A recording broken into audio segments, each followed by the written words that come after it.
Well, this is the studio, which is designed by George Keith, and you can see it complements the house, same kind of architectural language. So the two buildings speak to each other.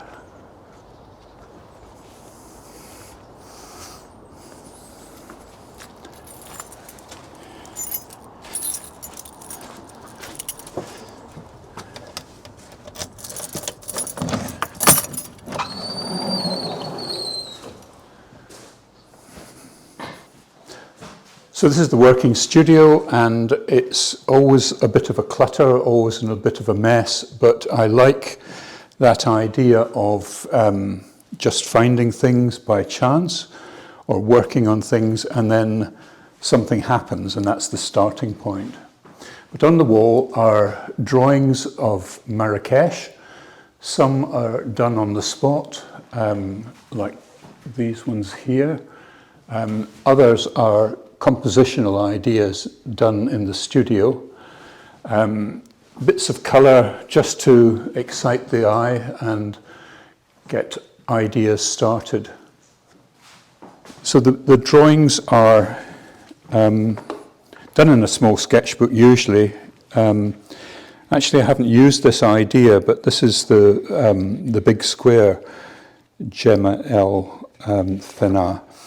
And in the evening, late afternoon, they come in and set up stalls. It's for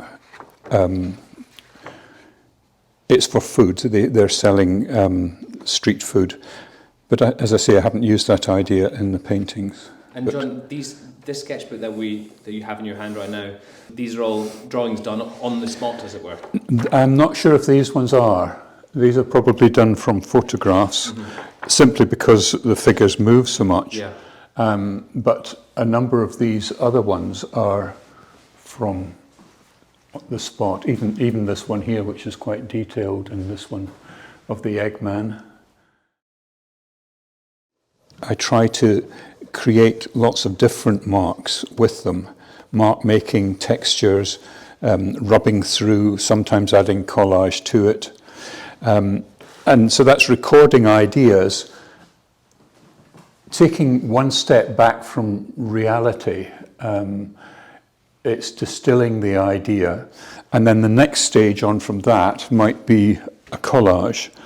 Again, instead of starting with a whiteboard like this, I might start with collaging using bits of paper that I've saved from other paintings that I've prepared before, bits of cloth. They're all there to tempt me with new ideas. And will you have an idea of the composition that you're wanting? Not necessarily. Yeah. No. No. This is really just getting the creative juices flowing in a compositional way.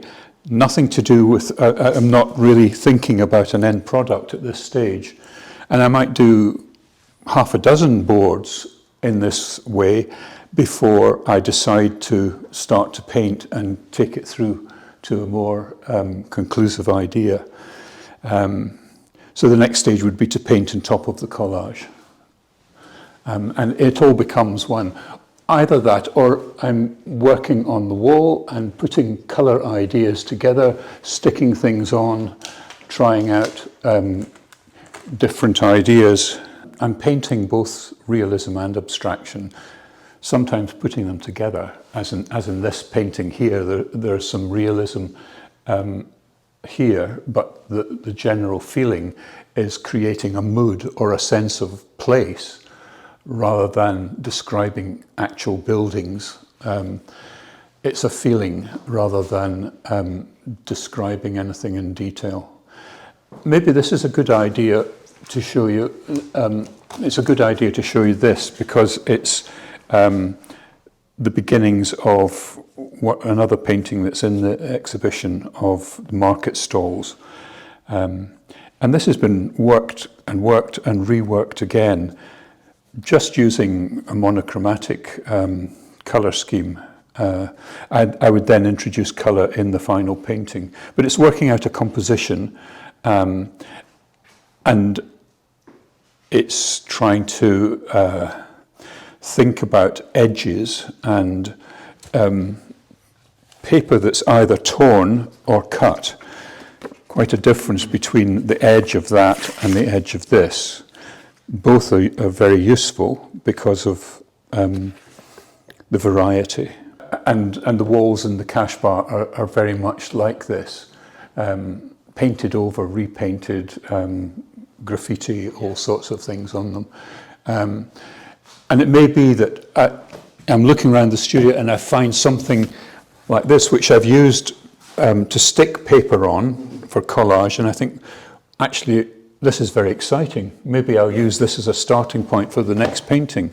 Not knowing what the painting is going to be, I would then go back to the drawings and get excited about one of them. Yeah.